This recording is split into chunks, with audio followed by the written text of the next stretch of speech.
ಪಾಕಿಸ್ತಾನದಲ್ಲಿ ಮೃತ ಉಗ್ರರ ಅಂತ್ಯ ಸಂಸ್ಕಾರ.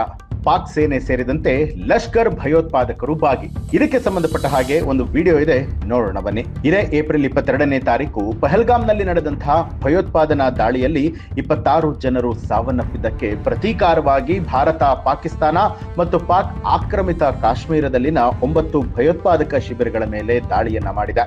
ಈ ಒಂದು ಕಾರ್ಯಾಚರಣೆಯಲ್ಲಿ 80ಕ್ಕೂ ಅಧಿಕ ಉಗ್ರರು ಬಲಿಯಾಗಿದ್ದಾರೆ.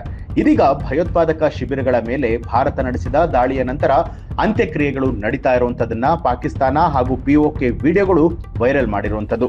ಲಾಹೋರ್ ಬಳಿಯ ಮುರಿಡ್ಕೆಯಲ್ಲಿ ಭಯೋತ್ಪಾದಕ ಸಂಬಂಧಿತ ಸ್ಥಳದ ಮೇಲೆ ಭಾರತೀಯ ಮಿಲಿಟರಿ ದಾಳಿಯಲ್ಲಿ ಸಾವನ್ನಪ್ಪಿದ 3 ಉಗ್ರರ ಅಂತ್ಯಕ್ರಿಯೆಯ ಪ್ರಾರ್ಥನೆಯ ನೇತೃತ್ವವನ್ನ ಲಷ್ಕರ್ ಎ ತೊಯ್ಬಾ ಭಯೋತ್ಪಾದನಾ ಅಫೀಫ್ ಅಬ್ದುಲ್ ರೌಫ್ ವಹಿಸಿಕೊಂಡಿದ್ದಾರೆ ಅನ್ನುವಂಥ ವರದಿ ಕೂಡ ಆಗಿದೆ. ಅಲ್ಲದೆ ಅಂತ್ಯಕ್ರಿಯೆಯಲ್ಲಿ ಪಾಕಿಸ್ತಾನ ಸೇನಾ ಸಿಬ್ಬಂದಿಗಳು, ಪೊಲೀಸರು, ನಾಗರಿಕ ಅಧಿಕಾರಿಗಳು ಮತ್ತು ಹಫೀಜ್ ಸಯೀದ್ ಸ್ಥಾಪಿಸಿದ ನಿಷೇಧಿತ ಜಮಾತ್ ಉದ್ ಧವಾ ಸದಸ್ಯರು ಕೂಡ ಭಾಗವಹಿಸಿದರು. ಖಾರಿ ಅಬ್ದುಲ್ ಮಲಿಕ್, ಖಾಲಿದ್ ಮತ್ತು ಮುದಾಸಿರ್ ಎಂಬುವರು JUD ಸದಸ್ಯರಾಗಿದ್ದು, ದಾಳಿಯಲ್ಲಿ ನಾಶವಾದ ಮಸೀದಿಯಲ್ಲಿ ಪ್ರಾರ್ಥನಾ ನಾಯಕರು ಮತ್ತು ಉಸ್ತುವಾರಿ ವಹಿಸಿರುವವರಾಗಿ ಕೆಲಸವನ್ನ ಮಾಡ್ತಾ ಇದ್ರು ಅಂತ ಹೇಳಿ ಪಾಕಿಸ್ತಾನದ ಸುದ್ದಿ ಸಂಸ್ಥೆಯೊಂದು ವರದಿಯನ್ನ ಮಾಡಿದೆ. ಇನ್ನು ಹಂಚಿಕೊಂಡಿರುವಂತಹ ವಿಡಿಯೋದಲ್ಲಿ ಶವಪೆಟ್ಟಿಗೆಯಲ್ಲಿ ಶವವನ್ನ ಸಾಗಿಸ್ತಾ ಇರೋದನ್ನ ತೋರಿಸಲಾಗಿದೆ.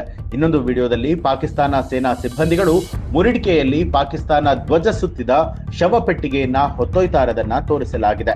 ಇಲ್ಲಿ ನಾವು ಬಹಳ ಪ್ರಮುಖವಾಗಿ ಗಮನಿಸಬೇಕಾಗಿರುವಂತಹ ವಿಚಾರ ಏನು ಅನ್ನುವಂಥದ್ದಾದ್ರೆ, ಹೆಸರಿಗೆ ಅವರು ಭಯೋತ್ಪಾದಕರು, ಆದ್ರೆ ಭಾರತ ನಡೆಸಿರುವಂತಹ ದಾಳಿಯಲ್ಲಿ ಹತ್ಯೆಯಾಗಿರುವಂತವರು ಭಯೋತ್ಪಾದಕರು. ಇವರ ಅಂತ್ಯ ಸಂಸ್ಕಾರದ ಕಾರ್ಯಕ್ರಮದಲ್ಲಿ ಪಾಕಿಸ್ತಾನದ ಸೇನೆ ಜೊತೆಗೆ ಕೆಲ ಪ್ರಮುಖ ಗಣ್ಯರು ಕೂಡ ಭಾಗಿಯಾಗಿರುವಂತದ್ದು ಹಲವು ಅನುಮಾನಗಳಿಗೆ ಎಡೆ ಮಾಡಿಕೊಟ್ಟಿದೆ.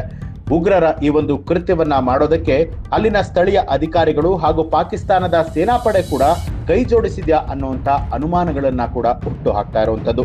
ಈ ಬಗ್ಗೆ ನಿಮ್ಗೆ ಏನನ್ಸುತ್ತೆ ಅನ್ನೋದನ್ನ ಕಮೆಂಟ್ ಮಾಡಿ ತಿಳಿಸಿ. ಹಾಗೆ ಯಾರೆಲ್ಲ ಇನ್ನೂ ಕೂಡ NCIB ಟೈಮ್ಸ್ ಮೀಡಿಯಾ ಚಾನೆಲ್ ಅನ್ನ ಸಬ್ಸ್ಕ್ರೈಬ್ ಮಾಡಿಲ್ಲ, ತಪ್ಪದೆ ಸಬ್ಸ್ಕ್ರೈಬ್ ಮಾಡಿ, ಬೆಲ್ ಐಕಾನ್ ಒತ್ತಿ.